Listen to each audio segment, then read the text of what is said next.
দই মেকার না থাকলে নাকি দই বানানো যায় না, এটা কি কোনো কথা? তাহলে আমরা গৃহিণীরা কিভাবে বানিয়ে খাবো? ঝটপট আমি বানিয়ে দেখাবো দই কিভাবে ঘরে বসেই বানিয়ে ফেলতে পারবেন। এখন যে দাম, দই কিনতে গেলে মাথা নষ্ট হয়ে যায়, কারণ আমি বানাতে পারি, যারা বানাতে না পারে তারা তো অবশ্যই দই কিনে খাবে। চলুন তো তাহলে প্রসেসিংটা শুরু করে দিই। আমি এখানে নিয়েছি 3 লিটার দুধ।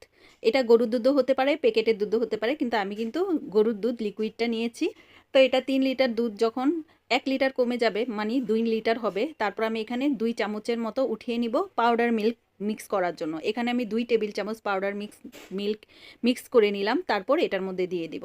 তারপর স্বাদ মতো চিনিটা দিয়ে দিব, এটা আপনাদের ইচ্ছা অনুযায়ী। এই এই দইটা কিন্তু যাদের ডায়াবেটিক্স আছে তারাও খেতে পারবে, কারণ আমি এটা টক দই দিয়ে বানাবো, অত মিষ্টি হবে না। ঘরে তো ইচ্ছে মতোই মিষ্টিটা দেওয়া যায়, তো আমি কিন্তু বেশি মিষ্টি দিব না। প্রথমে আমি 1 কাপ পরিমাণ চিনি দিয়েছি। এখন আমি এই দইটাকে কালারফুল করার জন্য, অনেকেই মনে করেন যে দইটা অনেক জাল দিয়ে দুধটা তাই এই ধরনের কালার হয়, আসলে তা না। এই দইয়ের কালারটা এরকম আনার জন্য একটা টেকনিক আছে, সেটা আপনাদের দেখাচ্ছি।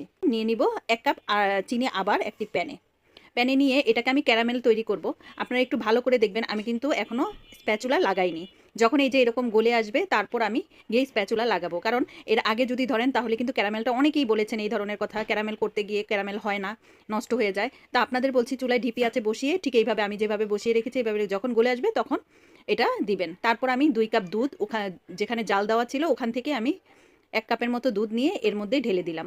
এটা ঢালার আগে অবশ্যই সতর্কভাবে ডালবেন, চুলাটা একদম কমিয়ে ঢেলে দিবেন, কারণ এটা বলক এসে উপরের দিকে চলে আসতে পারে। তারপর আপনারা এই দুধের সাথে মিক্স করে দিবেন, জাল দেওয়া দুধের সাথে। এই দুধ দুধে চিনিটা দেওয়ার পর, তারপর চিনির ক্যারামেলটা দেওয়ার পর কিন্তু দুধে পানি ছেড়ে দিবে, তখন আরও ভালো করে আধা ঘন্টার মতো এটা জাল দিব। জাল দিয়ে এখানে কিন্তু আমি আগে থেকেই টক দই পানি ঝরানোর জন্য ছেঁকে রেখেছি। এটা আমি এখন ভালো করে দইটা আমি বিট করে এই দুধের মধ্যে দিয়ে দিব। এটা কিন্তু টক দই, আপনারা চাইলে মিষ্টি দই থাকলে সেটাও দিতে পারেন। তো আমি এটা মিক্স করে দিব, যখন না দুধের গরমটা থাকে আমার আঙুল ডুবানোর মতো, মানে শরীরে উষ্ণ গরম যেরকম থাকে সেরকম দুধও থাকতে হবে, তখন গিয়ে টক দইটা আমি মিলাবো। ভালো করে মিক্স করার পর এই তো আমি 2টা পাত্রে রাখবো। একটা হলো একটা মাটির পাত্রে, আরেকটা হলো স্টিলের পাত্রে। এটা আমি কোথায় রাখবো জানেন? এটা রাখবো চালের ড্রামে। আপনাদের ঘরে অবশ্যই চালের ড্রাম আছে। আমি কিন্তু আমার চালের ড্রামটা হলো প্লাস্টিকের, 50 কেজি চাল ধরে সেই ধরনের একটা চালের ড্রাম। আপনাদের ঘরে চালের ড্রাম না থাকলে আপনারা আলমারির ভিতরেও সুন্দর করে রেখে দিতে পারেন একটা টাওয়েল পেঁচিয়ে। তা আমি চালের ড্রামে এইভাবেই রেখে দিয়েছি। 6 ঘন্টা পর এই যে আমার দইটা হয়ে গেছে। দেখেন, দই মেকার না থাকলেও ঘরের মধ্যে চালের ড্রামের মধ্যেও কিন্তু সুন্দর দই পাতা যায়। দেখেছেন, আমি কিন্তু 6 ঘন্টা পর নামিয়ে 2 ঘন্টার জন্য আবার ফ্রিজে, নর্মাল ফ্রিজে রেখে দিয়েছি। এই তো আমার